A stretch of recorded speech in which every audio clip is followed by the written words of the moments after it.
சென்னையில வாகன விபத்து ஏற்பட்டு மூளைச்சாவடைஞ்ச நபருடைய உடல் உறுப்புகள் தானமா வழங்கப்பட்டிருக்கு.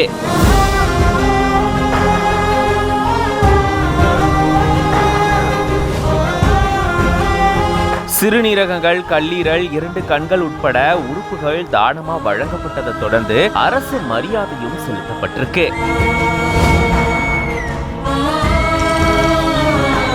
இந்த உலக விட்டு இவர் மறைஞ்சாலும் பல பேருக்கு வாழ்க்கையை கொடுத்திருக்காரு.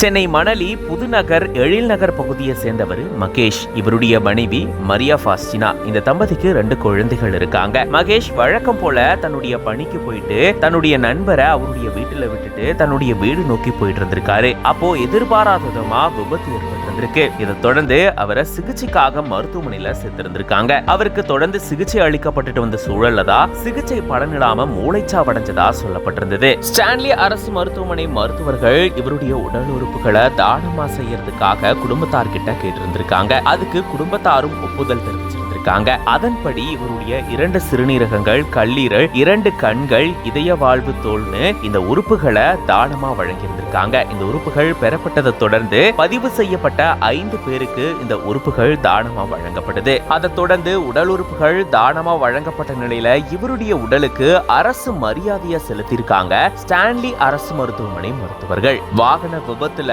மூளைச்சாவடைஞ்ச ஒருத்தருடைய உடல் உறுப்புகள் தானமா வழங்கப்பட்ட நிலையில உயிரிழந்தும் பல பேருடைய வாழ்க்கையில இவர் ஒளியேற்றி வச்சிருக்காரு.